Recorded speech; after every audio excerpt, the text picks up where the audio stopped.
We have with us Professor Colabage online with us to speak about the anniversary which falls today. Today marks the 12th year anniversary of the day we eradicated the Sri Lankan civil war, and we will like to hear from his point of view about the experience you had at this occasion, because you are a war hero, Professor Colabage. Good morning to you. Thank you and good morning to you. As you rightly said that I have joined the Navy when I was 19 years old in 1978, and that means the entire spectrum of the war or entire spectrum of the violent armed conflict, I was in the Navy. So I have gained a wealth of experience, and I have seen victories, I have seen losses, I have seen the LTTE trying to dominate the whole country, creating a fear psychosis. And I have also seen that the LTTE crumbled like a pack of cards when there was a clear political leadership, when there was a clear resolve with a clear strategy to eradicate terrorism in the soils of Sri Lanka. And you mentioned the word civil war, but I would really argue it was not a civil war, because if it is a civil war, it has to be between two communities. But even during the height of the LTTE troubles, the Tamil people were living in other parts of the country peacefully. And also, after ending the conflict on 19th May 2009, there were never any clashes between the two communities. So that means it was not between the two civil societies or two communities, but it was a brutal terrorist organization called the LTTE and the government which prevented the LTTE destroying this country. It was not only Elam that they were after. It was not only a separate state in the northern and the eastern province that they were after. They were after destroying the entire country. And so the government have given the right to life to people.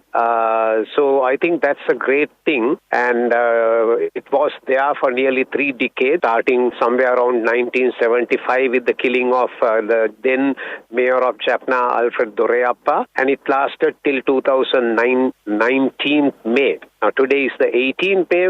Virtually the conflict was over on the 18th, but then the final event took place on the 19th.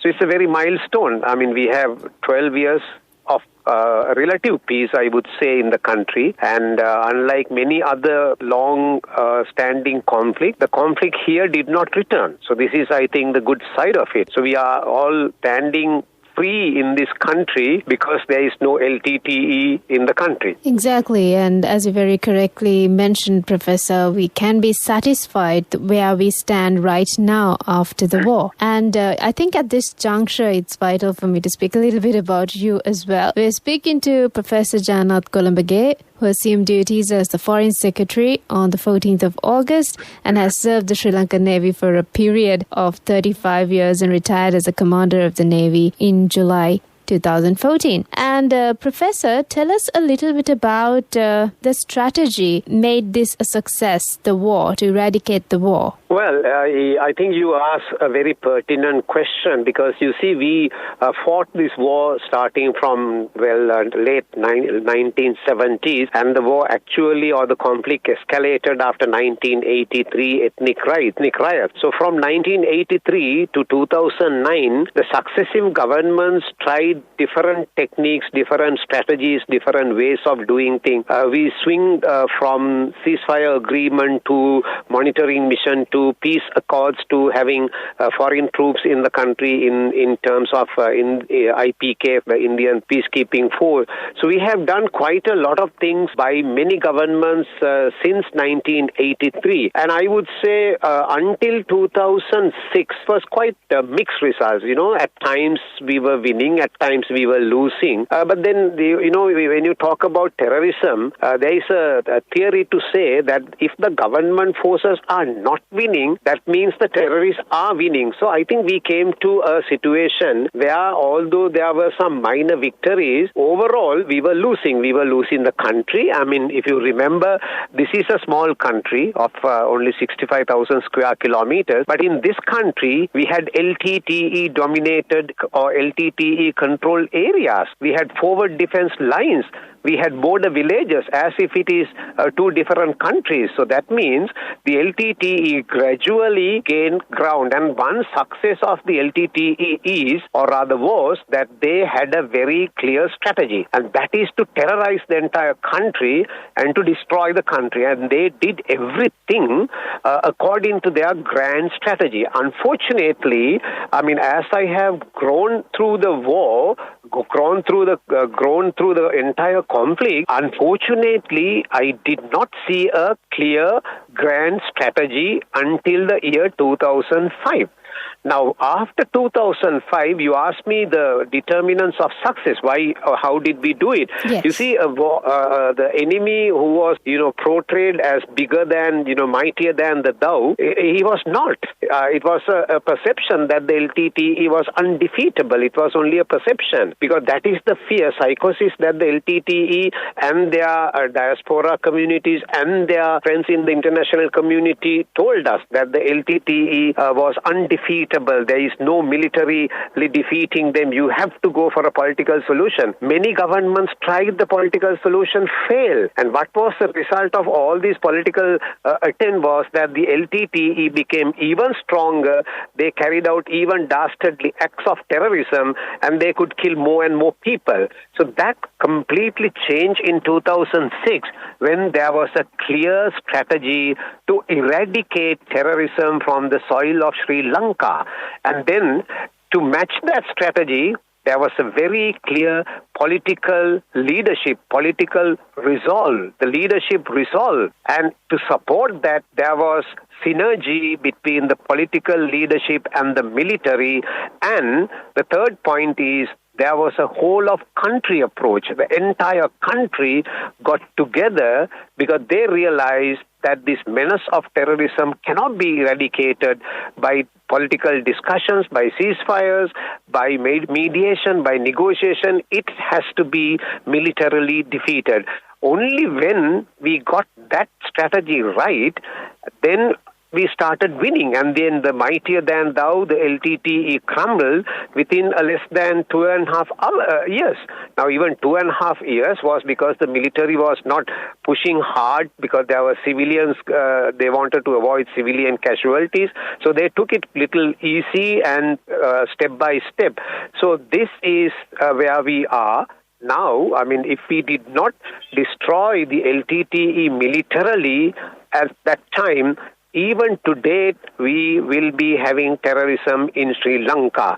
So that is a great victory. The political resolve, political and military synergy, whole of country approach, having a grand strategy, and then having individual small strategies to meet the grand strategy. I think these are all attributes of success. And Professor, we do see some other countries still fighting and still undergoing crisis. So in your experience and knowledge, what do you think is the reason behind the unsuccess? Well, you see, I think it's a very pertinent question. Now, people say that there is peace in Northern Ireland, but I would say there is no peace there. I mean, they're still fighting, and there are, between UK and Ireland, there are about 140 peace walls separating people. So a conflict which has been there for a long time, it doesn't resolve immediately. It doesn't come back to normalcy immediately unless the root causes of that conflict is addressed. This is basically the theoretical concept of long drawn-out terrorism conflict. Now, that is exactly what we had in Sri Lanka. But I think Sri Lankan, the success is the post-conflict. I mean, of course, we fought the conflict and we defeated the LTTE militarily. We cleared the entire leadership who was on ground at that time. And thereafter, we embark on a model which I would like to call as security and development model. That means whilst maintaining security, we embark on a huge development drive, especially targeting the war-ravaged areas of northern and eastern province. When after the conflict was over, we needed to maintain security. We needed to maintain surveillance of the area so that the conflict or the perpetrators would not come back to do violence. This is exactly what we did from 2009 to 2015, and we were extremely successful because even to date, 12 years after ending the conflict, the LTTE could not, or the remnants of LTTE could not resort to violence. So I think that's a great victory. And then the other part of the model is development. I think we all know that, infrastructure development, whether it is roads, bridges, culverts, railway track, housing, all that were done in the war-ravaged areas, and large billions of anti-personnel mines were cleared, and 92% of the land occupied by the military was given back to the people, ordinary Tamil people, to come and stay. And 12,500 ex-LTT combatants were not taken through the judicial process. They were rehabilitated and reintegrated into the society. So I think our model, what we have done, the security and development model, has worked. But unfortunately, many countries, the moment the conflict is over, they start celebrating only to realize that the conflict comes back to them within 3 to 4 or 5 years. It comes back. So fortunately, because we were very determined not to allow the conflict to come back, and also to address the root causes. Of course, there are more things we need to be done in order to achieve the total reconciliation. But I believe as a country, we have done quite a lot, and that is why we have been successful so far. Exactly. And when you consider today's scenario, as you hold a key position, how do you see the current situation in the country and the world? Well, I would say, no matter what people say, Sri Lanka is a very peaceful country. We know the situation in many parts of the world. The highly developed societies, highly developed countries, there are a lot of shooting, there are a lot of discrimination, there are a lot of racial discrimination, there are a lot of targeting of non-country, the foreign-looking people. All these things are there. But in Sri Lanka, I think we are living in a very relatively a peaceful era. So that's a great point. Of course, if not for the COVID, we would have been economically developing much, much faster than this as well. So now I think the situation in Sri Lanka is good. Of course, we had a period between 2015 to 2019 where we neglected national security. Big time. We did not pay attention to national security. We took into custody the intelligence operatives. We confiscated intelligence documents and gave it to the police and to the courts. And thereby we demoralized the military intelligence. And thereby we deprived the country of very good system of intelligence. And we all know the result. That was the Easter bombing. At that time, despite having about 90 to 92 credible, actionable warning, the government did not take any action, mainly because they did not pay attention to national security. Now, on the August 19th, 2019 election was fought on national security. People wanted national security more than anything else. Of course, national security is the cornerstone for development. National security is cornerstone for peace. So this is where we are now, especially after 2019 presidential election victory. Again, national security has come to the forefront. National security is considered as the number one priority in the country. So that is why that the crime rate has gone down, illegal narcotic has gone down, and now there we have relative peace because we are paying a lot of attention to national security. And finally, Professor, your message to the listeners. Well, you see, I say Sri Lanka is a small country, only 65,000 square kilometers. We are an island nation. We are a population of 21.5 to 22 million small population. The future for Sri Lanka depend on the peace and harmony in Sri Lanka. We need to be reconciled. We need to be having a peaceful society.